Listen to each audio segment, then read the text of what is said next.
Good morning students. अज आप chapter 1 integers की exercise 1.2 के नैक्सट क्वेश्चन करांगे। पहला आप 8 क्वेश्चन तक कर चुके हैं, अज आप 9th क्वेश्चन करना है। 9th क्वेश्चन करने तो पहला आप एक कॉन्सैप्ट समझांगे जोड़ा कि आप 6th क्लास किया होया, जस्ट हम रिवाइज करते हैं। याद है अपन अगे इदा कुछ होंदा सी, जेकर 2 × 3 है प्लस 2 × 4 आ, यानी कि 2 × 3 प्लस 2 × 4 दोनों च कॉमन की है 2 2 2 3 नाल भी मल्टीप्लाई हो रहा, 2 4 नाल भी आप कॉमन कढ़ लेंदे सी उहनूं ते अंदर ब्रैकेट च बच जांदा सी, लिख लेंदे सी जिहड़ियां बचियां टर्म्स आ 3 प्लस एंड 4। याद है? या फिर अपन अगर इस फॉर्म च दिता होया तो आप ब्रैकेट ओपन करते सी 2 × 3 प्लस 2 × 4, राइट। आही दो चीज़ां करते होंदे सी ना आप 6th क्लास। तो देखो दोनों का आंसर सेम ही आना है, दोनों एक दूजे के इक्वल है, दोनों एक दूजे तो ही बन रहे हैं ना, क्योंकि तो आप हम इसे कॉन्सैप्ट से 9th पार्ट सॉल्व करना। देखो किवें in each of the following fill in the box to make the statement true.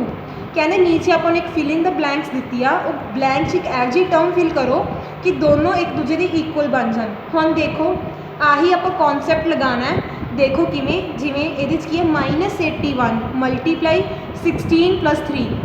ये थोड़ी वड्डियां टर्म्स आ, समझने प्रॉब्लम हो रही है तो ये कंपेयर कर लो कि ये वांगू ही सिमिलर लग रही है। 2 ब्रैकेट 3 + 4 देखो ये ही सिमिलर लग रही है। इनू आप ओपन करके किवें लिखते हैं 2 × 3 तो 2 × 4 विच प्लस का साइन।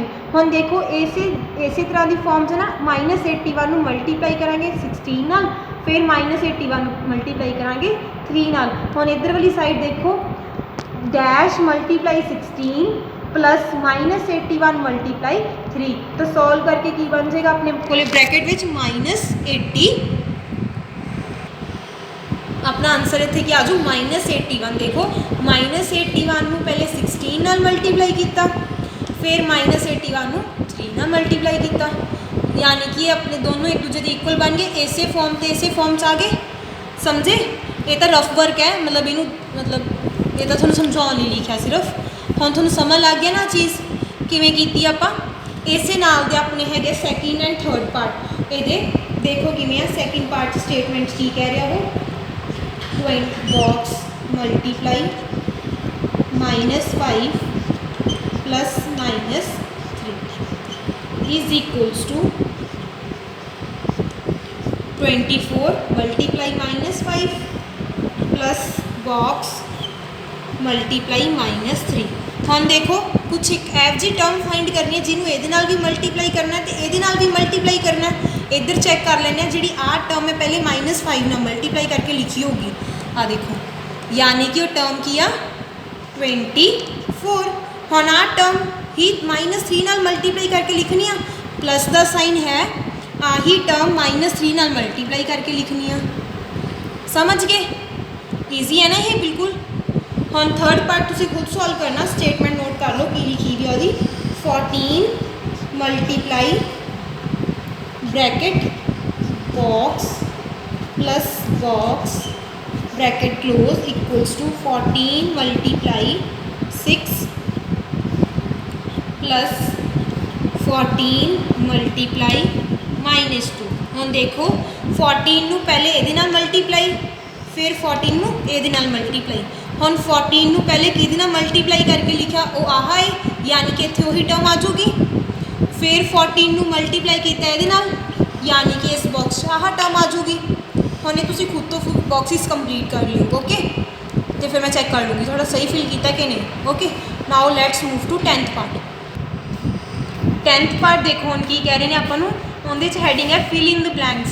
अपन नीचे कुछ ब्लैंक्स दी हुई अपन फिल करना। देखते हैं first question -5 multiply dash is equals to -5।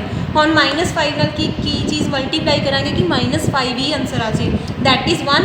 किसी भी नंबर को 1 नाल मल्टीप्लाई करते तो सेम आंसर आता है, तो इस ब्लैंक च आप लिख देंगे 1 -5 मल्टीप्लाई 1 इज इक्वल्स टू -5। हम सैकेंड देखो -8 मल्टीप्लाई -3 इज इक्वल्स टू।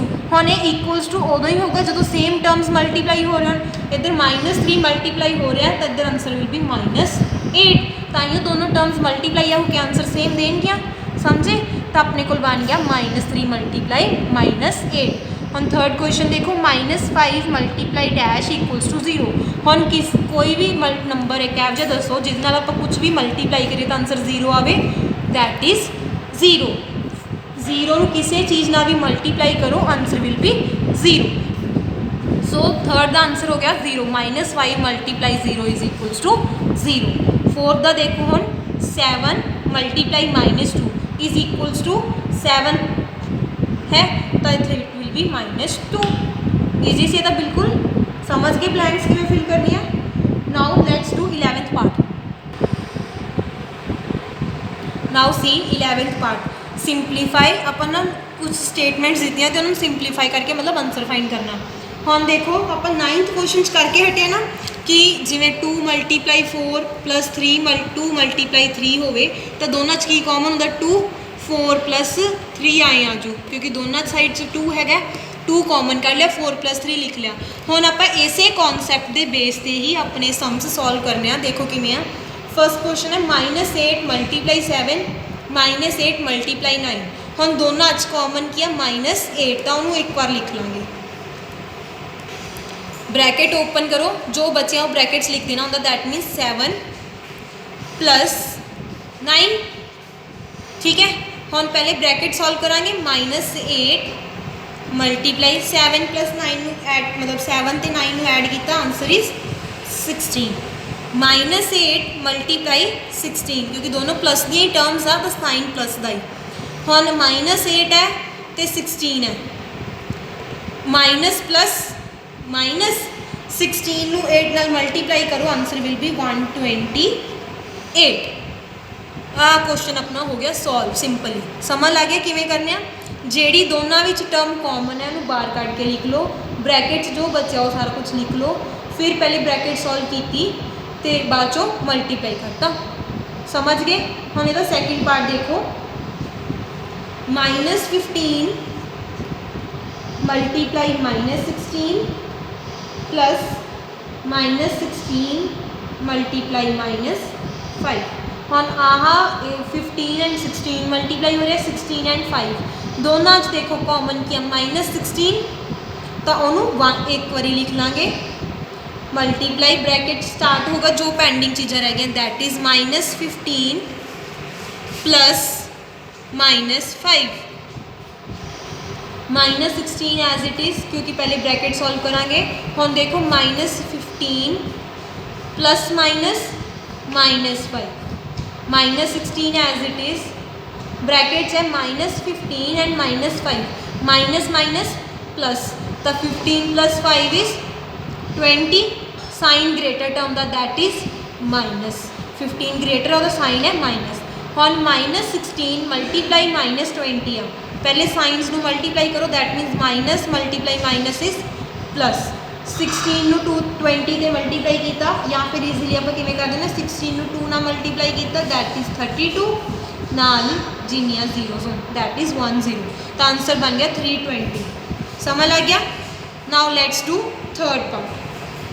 हम देखो थर्ड पार्ट की स्टेटमेंट -11 मल्टीप्लाई -25 प्लस -15 मल्टीप्लाई -11। ये बिल्कुल फर्स्ट एंड सैकेंड पार्ट की तरह ही सॉल्व होगा। देखो आ दो पेयर्स है ना, जो एक कॉमन टर्म कढ़ लाँगे, बाकी हम लिख के सॉल्व कर लाँगे। ये तुम खुद तो सॉल्व करियो। सिमिलरली फोर्थ क्वेश्चन की भी स्टेटमेंट नोट कर लो, वो भी तुम खुद तो सॉल्व करना। प्लस -26 मल्टीप्लाई 72, इन्होंने दोवों चो देख लेना कॉमन किया, उन्होंने एक बार लेके बाकी टर्म्स में लिख के सॉल्व कर लेना। समझ गए। ये दो क्वेश्चन थोड़े अज के होमवर्क नहीं आ। हम आप 12th पार्ट सॉल्व करके देखते हैं। 12th पार्ट है हम इफ दिस ऑपरेशन भी डिफाइंड एज, मतलब कि एक साइन दिता आपको, वो कहते जे एक दो नंबर के बीच इदा लगा है तो उन्होंने इदा का इस फॉर्म च लिख लेना। ठीक है, तो फिर इन्हू सॉल्व करो। फर्स्ट पार्ट है जिमें 5 स्टार 2, तो इनू इस फॉर्म च लिख लाँगे that means A star B, A multiply B minus A plus B, A star B यानी 5 स्टार 2 हो गए थे अपने को, पुट कर लो a that means 5 multiply 2 minus 5 plus 2। हम देखो आप सॉल्व कर लिए 5 into 2 10 minus 5 plus 2 7 10 minus 7 is 3 sign greater term का 10 है ग्रेटर टर्म 10 यानी पॉजिटिव तो आंसर विल बी 3। ईजी है ना बिल्कुल समझे। बस जो अपन दिता है इस इक्वेशन आ वाली ए तो बी की जगह पर पुट कर देना आंसर फाइंड हो जाएगा। ये तो हो गया अपने को ए पार्ट। हम आप सॉल्व करना है बी पार्ट। सैकेंड पार्ट की इक्वेशन है अपन -6 स्टार -12 राइट। हम अपनी फिर यही इक्वेशन पुट कर देंगे A star B is equals to A multiply B minus A plus B. A star B की अपने को -6 स्टार -12 इक्वल्स टू ए की जगह पर की पुट कर देना -6 मल्टीप्लाई बी की जगह पर -12 माइनस का साइन ए की जगह पर -6 प्लस बी की जगह पर -12। ठीक है जी हम सॉल्व कर लें। -6 multiply -12 minus minus plus 12 multiply minus नू माइनस ना मल्टीप्लाई किया दैट विल बी प्लस 12 नू 6 नाल मल्टीप्लाई किया दैट विल बी 72 माइनस का साइन हम अगे ब्रैकेट अपने को -6 प्लस माइनस -12 हम 72 plus the as it is minus का साइन ब्रैकेट सॉल्व करो minus minus plus 12 plus 6 is 18 sign greater term का that is minus the 72 minus minus plus 18 72 नू 18 नाल ऐड कर दो इट विल बी 90। समझ लग गया ईजी सी। बस जो टर्म्स दी आप इस इक्वेशन पुट करनी है पुट करके बस उन्होंने प्लस माइनस ध्यान देते हुए सारा क्वेश्चन सॉल्व कर देना।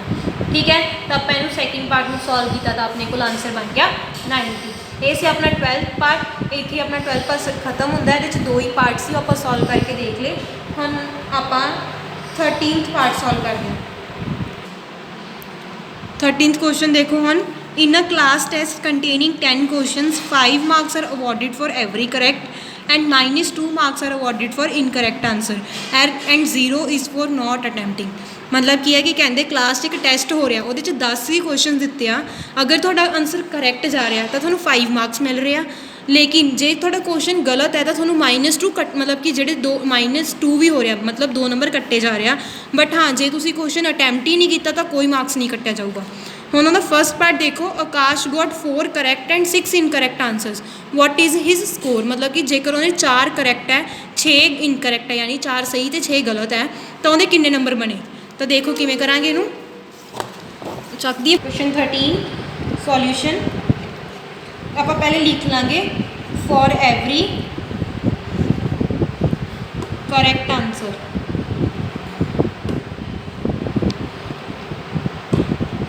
5 मार्क्स। ठीक है for every incorrect answer -2 right for not attempting 0 मतलब कोई नंबर नहीं कटिया जाएगा राइट। हम अपन ए पार्ट में क्या उन्होंने आकाश के 4 करैक्ट है तो 6 इनकरैक्ट आंसर्स है। ठीक है तो लिख लें आप marks obtained by Akash with correct answer. किन्ने क्वेश्चन करैक्ट है 4 मल्टीप्लाई कर देंगे जिन्ने मार्क्स मिल रहे हैं दैट इज़ 4 × 5 इज़ 20। समझे फिर हम कर लेंगे आप marks obtained by Akash with incorrect answer. Incorrect किन्ने सी 6 तो उहदे च मार्क्स किन्ने डिडक्ट हो रहे हैं -2 6 ਨੂੰ 2 ਨਾਲ मल्टीप्लाई किया that is 12 6 plus that 2 minus that plus minus minus answer will B -12 तो हुण उहदे स्कोर कितना होगा score obtain that will be 20 plus -12 that will be 20 plus minus -12 it will B 8 समझ गए ਉਹਦੇ 8 ਮਾਰਕਸ ਆਇਆ ਟੋਟਲ यानी कि ਉਹਦੇ जिन्ने सही सी ਉਹਦੇ ਚੋਂ ਜਿਹੜੇ ਉਹਦੇ ਸਕੋਰ ਆਏ ਉਹਨਾਂ ਨੂੰ ਮਾਈਨਸ ਕਰਤਾ ਆਨਸਰ ਇਜ਼ 8 ਸਮਝੇ ਤਾਂ ਇਦਾਂ ਹੀ ਹੁਣ ਆਪਾਂ ਇਹਦਾ B part and C part solve ਕਰਾਂਗੇ ਹੁਣ ਸੈਕਿੰਡ ਪਾर्ट देखो की कह रहा है Meeta gets 5 correct and 5 incorrect answers what is her score ਹੁਣ ਉਹਦੇ क्वेश्चंस ਦੀ नंबरिंग मतलब अपने को ਹੁਣ कह रहे कि 5 करैक्ट है तो 5 ही इनकरैक्ट है ਹੁਣ ਉਹਦਾ नंबर चेक करके देना बिल्कुल फर्स्ट क्वेश्चन की तरह ही हो जू जमा ही सेम है बस अपने नंबर ऑफ क्वेश्चंस चेंज होया वो तुसी मल्टीप्लाई करके फाइंड कर सकते हो ये तुसी सैकेंड पार्ट तो थर्ड पार्ट खुद सॉल्व करना ही जिवें थर्ड पार्ट जितना हीना गेट्स 2 करैक्ट एंड 5 इनकरैक्ट क्वेश्चंस तो यदा आंसर कितना होगा ठीक है ये दोनों क्वेश्चन तुसी खुद तो सॉल्व करने अगर कोई डाउट होया पूछ लियो तो ये तुसी खुद तो ट्राई करियो हुण आपां 14th पार्ट करते हैं now see 14th question 14th question की स्टेटमेंट रीड करो a certain freezing process requires that room temperature be lowered from 40 degree Celsius at the rate of 5 degree per hour what will be the room temperature 12 hours after the process begins मतलब कहते कि एक कमरे का temperature 40 degree Celsius है 5 degree Celsius एक घंटे के हिसाब नाल घट रहा यानी एक घंटे 5 डिग्री सेल्सियस घटता पाया तो 12 घंटे बाद की होगा रूम का टेम्परेचर यानी कि करांगे आप ओरिजिनल टेम्परेचर कितना हो गया 5 डिग्री के हिसाब नाल घट रहा एक घंटे 12 नाल मल्टीप्लाई करके पता चल जो 12 घंटे कितना घटूगा तो 40 चो वो आंसर आप माइनस कर देंगे तो पता चल जो अपने को एंड से टेम्परेचर कितना बचा समझे तो लिखो रूम टेम्परेचर इनिशियली कितना है that is 40 degree Celsius rate of decreasing घटन का रेट कितना है 5 डिग्री सेल्सियस हम घटता पाया तो हमेशा लिखते हैं -5 डिग्री सेल्सियस तो room temperature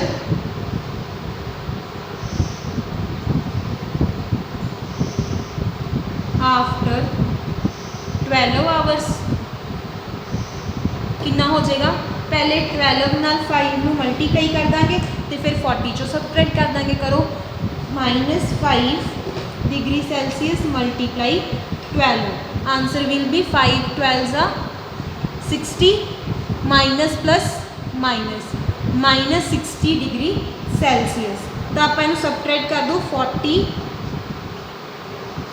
-60 degree Celsius it will be 20 degrees sign greater term का ग्रेटर कि 60 तो आ गया -20 डिग्री सेल्सियस तो रूम टेम्परेचर 12 घंटे बाद -20 डिग्री सेल्सियस होगा समझ गए की दिता सी रूम का टेम्परेचर तो 5 डिग्री के हिसाब नाल घट रहा सी 12 घंटे बाद कितना घटिया आप देख लिया टोटल चो उन्होंने सबट्रैक्ट करके आंसर दसता कि इन्ना घटिया होगा ठीक है समझ गए तो हम जो थोड़ा 4 क्वेश्चन होमवर्क दिते वो करने हैं तो जे कोई डाउट है पूछ लियो तो 14th क्वेश्चन तक हम एक्सरसाइज 1.2 अपनी कंप्लीट होगी इनके किसी भी क्वेश्चन कोई डाउट है तो पूछ सकते हो।